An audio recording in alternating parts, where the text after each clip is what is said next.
သမဟာကဘာပေါ်မှာအလှပဆုံးမိန်းကလေးတယောက်ဖြစ်ခဲ့ပေမဲ့မတော်တဆမှုတစ်ခုကြောင့်သူမရဲ့မျက်နှာပျက်စီးသွားခဲ့ရပါတယ်။ဒါအပြင်လူတွေရဲ့ကဲ့ရဲ့လှောင်ပြောင်မှုကိုပါခံခဲ့ရတဲ့သူမကိုလူဆိုးလူမိုက်ဆန်တဲ့တထေးသားတယောက်ကလူများရှိမှအဆက်ခွဲဖို့ကြိုးစားခဲ့ပါတယ်။တထေးသားကဓာတ်နဲ့သူမရဲ့မျက်နှာဖုံးကိုလှိဖြတ်လိုက်တဲ့အခါမိန်းကလေးကသူ့ရဲ့အဝတ်စားနဲ့မျက်နှာကိုချက်ချင်းဖုံးကွယ်လိုက်ပြီးဘာလို့ဒီလိုလုပ်တာလဲလို့ဒေါသတကြီးမေးမြန်းခဲ့ပါတယ်။တထေးသားကလည်းငါ bracelet လက်ကောက်ကိုပြန်ပေးစမ်းလို့တောင်းဆိုပါတယ်။မိန်းကလေးကလက်ကောက်ကိုပေးလိုက်ပေမဲ့တထေးသားကတော့သူမရဲ့ဒဏ်ရာတွေကိုထူးဆန်းတဲ့အမြင်စွမ်းအား X-ray vision နဲ့ကြည့်ရှုနေခဲ့ပါတယ်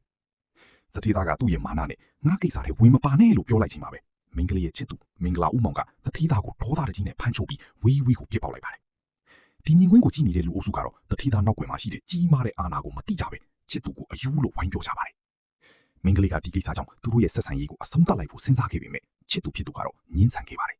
။အဲ့ဒီအချိန်မှာပဲတထေးသားကတော့သူ့ရဲ့ကျွမ်းကျင်တဲ့လက်ရုံးတွေကိုခေါ်ထုတ်လာပြီးချစ်သူနှစ်ဦးကိုဝိုင်းပုံးတိုက်ခိုက်ခဲ့ပါတယ်။မိန်းကလေးကချစ်သူကိုကာကွယ်ဖို့ကြိုးစားရင်ဒဏ်ရာရသွားခဲ့ပါတယ်။ဒါပေမဲ့ချစ်သူဖြစ်သူကတော့သူမရဲ့ခန္ဓာကိုယ်ပေါ်ကအချက်အခြာနေရာလေးတွေကိုညံသားစွာဖိပြီးလိုက်တဲ့အခါမှာတော့သူမရဲ့ဒဏ်ရာတွေဟာမော်ဆန်တယ်လို့ချက်ချင်းပျောက်ကင်းသွားပါတော့တယ်။အဲ့ဒီအခါမှာပဲမိန်းကလေးဟာသူမရဲ့ချစ်သူမရှိတဲ့ထူးခြားတဲ့စွမ်းအားကိုသိရှိသွားပါတော့တယ်။ချစ်သူကမိန်းကလေးကိုနောက်ကိုဆုတ်ခိုင်းလိုက်ပြီးလက်တစ်ဖက်ကိုလီထင်းမြောက်ကတိုက်ခိုက်ဖို့ပြင်ဆင်လိုက်ပါတယ်။တခဏအတွင်းမှာပဲရန်သူအားလုံးဟာထူးဆန်းတဲ့နီးလန်းတွေနဲ့ဒဏ်ရာရပြီးလေကျ